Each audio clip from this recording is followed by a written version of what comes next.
Hello, good people of YouTube, Mountbatten here, and today, some very interesting news released via the development blog.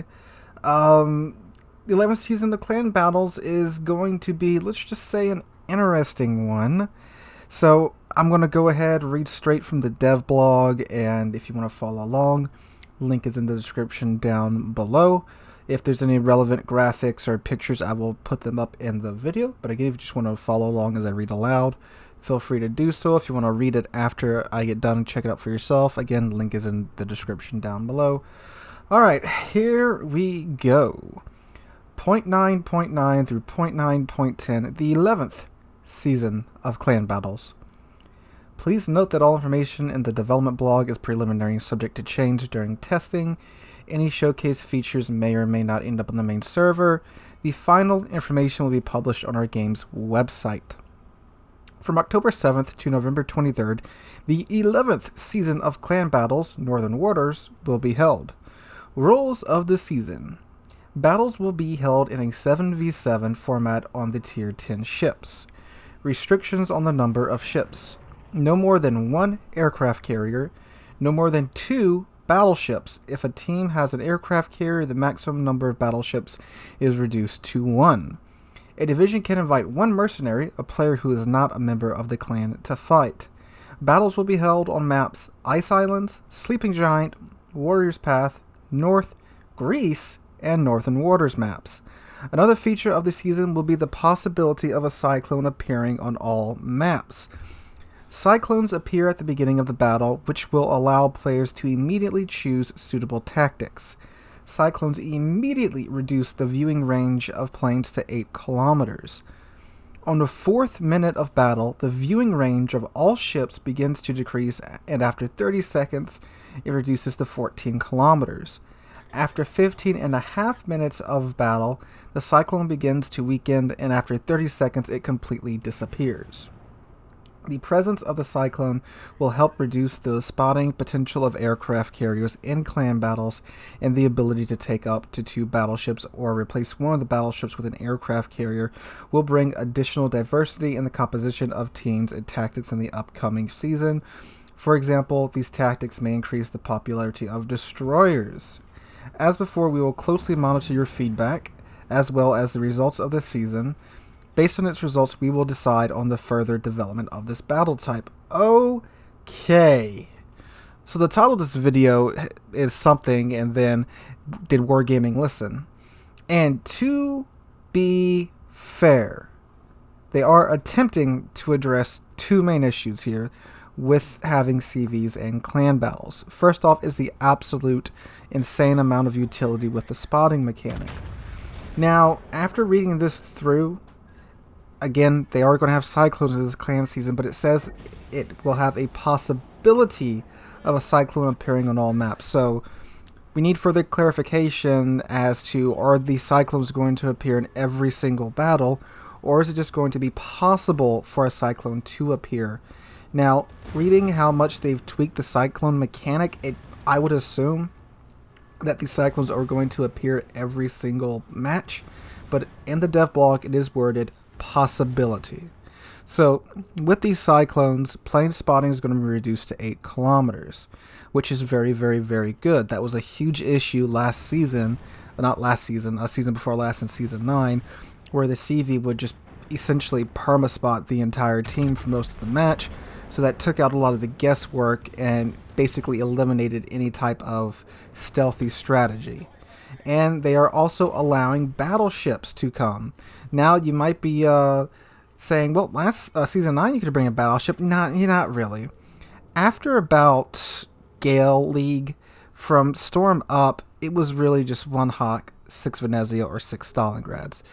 No high-ranking team really got there or played with a battleship. There might have been 1 or 2, but it was like 99% Hakuru and not any battleships, which was kind of funny because they said they weren't wanting to include CVs in clan battles because they wanted all classes represented in clan battles, but by allowing the CV to come into clan battles in Season 9, you essentially got rid of the battleship class and effectively the destroyer class too, except for like the Holland.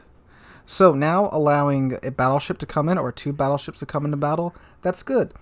I also believe that will help with the amount of damage CVs are doing to the ships in the battle too, because again, with Hakuru last season, 25-5, that's almost half of a tier 10 cruiser's health. Actually, some tier 10 cruisers, that's over their half of their health, and it was possible for carriers to do this basically in one run.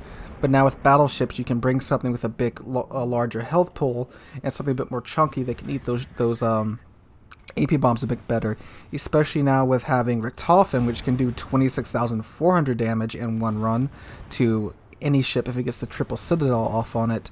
So now you bring a battleship that can absorb some of that damage. So, the carrier won't just be deleting cruisers the entire match. And some battleships are actually pretty darn well protected against Richtofen and Hakuru. Republic, believe it or not, actually, it's space baguette armor that it has. It's pretty, you know how French battleship armor is. It's like a black hole.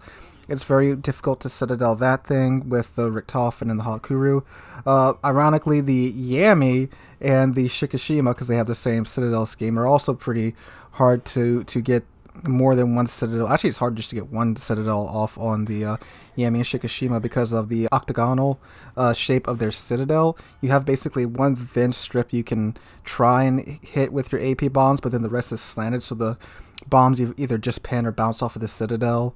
So those might be some popular ship choices this season. Again, just speculating. Okay, so it's also a 14-kilometer cyclone and not the normal 8-kilometer cyclone. The planes have an 8-kilometer cyclone, but for all other surface ships, it is 14 kilometers, which is very good. I was concerned when I originally read through this because I thought it was an 8-kilometer cyclone for everybody, which would basically make DDs irrelevant. But with a 14-kilometer cyclone, even with the longest range of radar ships, DDs still have about 2 kilometers to play with. Okay, so the cyclone lasting pretty much until the 15.5-minute mark makes sense. You don't want to have just one ship left alive and, you're having to hunt him down and now everyone's blind so you can't finish him off. So that makes sense. It's starting in the 4th minute into the battle.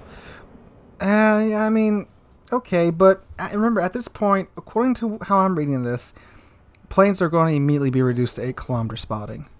So I think that's an okay amount of time because you'll still be able to get an idea of where the enemy ship's going, and all the enemy team has to do is just hold out for 4 minutes, which at the start of the match with your A fully intact and being in your spawn, you can. Granted, not many players will just sit in their spawn for 4 minutes, but you only have to deal with that for 4 minutes, and then that problem goes away because everyone is limited to 14-kilometer spotting.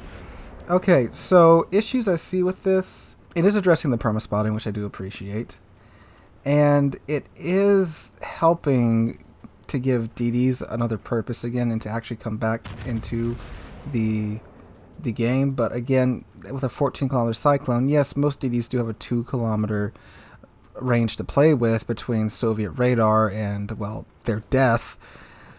That seems to be alright, but now also the carriers won't have to worry about spotting anymore, so they can really just focus on farming damage, which, I mean, naturally if you cut down the spotting capabilities of the CV, they're going to do that anyway, so no matter what you did in order to limit the CV spotting, this was going to be the result anyway, so, not much they can do about that.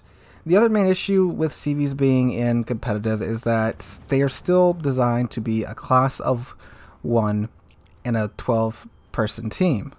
So they are designed for 12v12 battles. The amount of planes they have, the regeneration rate of those planes, all that is designed around a 12v12 game mode. Put that into a 7v7 game mode to where they effectively only have to worry about 6 ships now instead of 22. Yeah, it's... you would have to change some type of mechanic around that in order to truly balance it out. I do think this will help, though, and I do have to give Wargaming credit for trying to address one of the bigger issues, which is the spotting. Now, will this work? I don't know. It sounds like a good start, though, because a potential strategy could be just bringing absolutely just screw you playing ships. So like Montana or Conqueror with full AA builds. Um, Cruisers like Worcester, Des Moines, Puerto Rico if you have that. Just ships that can absolutely say no to planes. And now that you have 2 battleships, you know, that's a lot of damage you can tank now and get what you need to get done. And if you are facing a CV, they are now giving up some tanking capability. So there is that. I think it's a good step in the right direction. But just judging by some of the comments I'm reading on Facebook and Reddit, granted, you know, neither of those places are the most chillax places on the internet. People still are upset with this, and obviously the people that don't want CVs to be in clan battles just don't want CVs to be in clan battles at all. But, I mean, with Wargaming's goal of wanting to get every class into competitive, I understand. Like I've said before, I do believe that all classes in the game should be well balanced enough to be in competitive. But again, with carriers, they're just not designed for 7v7. So it's either you'd have to make a 12v12 competitive game mode, which that would be hellish, or just change the way the mechanics work, which is far from simple. So that's what I think about this. It's a step in the right direction. I do appreciate that they are trying to address the issue, because do remember, they could have just said, nah, screw you guys, here's another season, just like Season 9, have fun. So, yeah.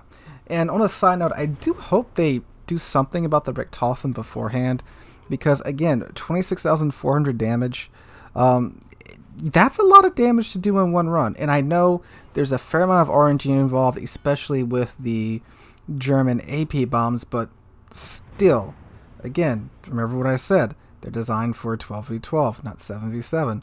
So there's much less AA around whatever ship that's going to be attacking, and yeah, I do hope that gets tweaked beforehand, but I wouldn't put too much stock in that happening. But anyway, guys, that's what I think of the situation. Let me know what you think in the comments down below. Do you think it's a step in the right direction? Do you like it? Do you dislike it?